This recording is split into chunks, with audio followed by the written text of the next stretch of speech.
Afghanistan, with its rich culture and ancient heritage, existed as an independent identity, centuries before Pakistan was even conceived as a plan.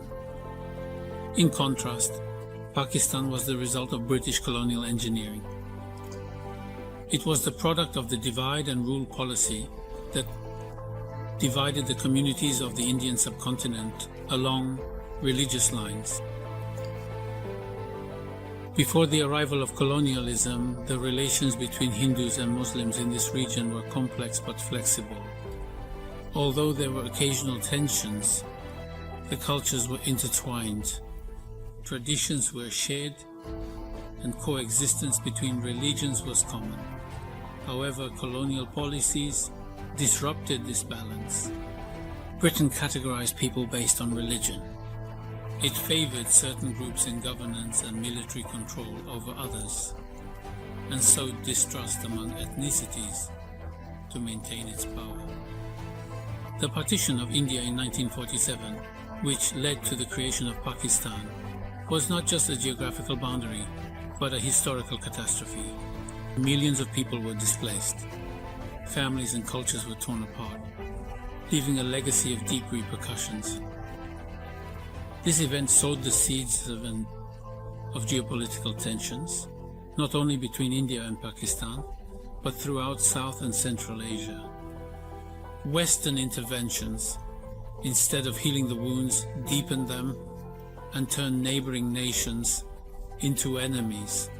Today, these wounds are reopening in worrying ways. Pakistan has started naming its missiles after historical Afghan figures such as Shahabuddin Gauri, Mahmud of Ghazni, and Ahmad Shah Abdali, names that hold a deep place in the national memory of Afghans. These are not just historical warriors, but symbols of resistance, sovereignty, and national pride. Using these names on weapons of war is not a tribute, but a form of cultural appropriation. For many Afghans, this act is considered a form of psychological warfare, a conscious effort to change the meaning of their heroes and incorporate them into Pakistan's military narrative.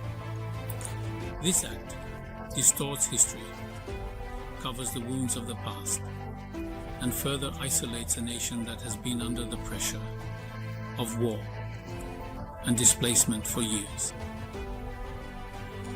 At a time when the region needs peace, such symbolic actions only fuel distrust.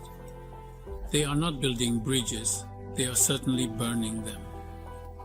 In a post-colonial world that is still searching for its independent voice, weaponizing history is a dangerous game, and those who engage in it set fire to a future that still holds the promise of peace. The light of your heart.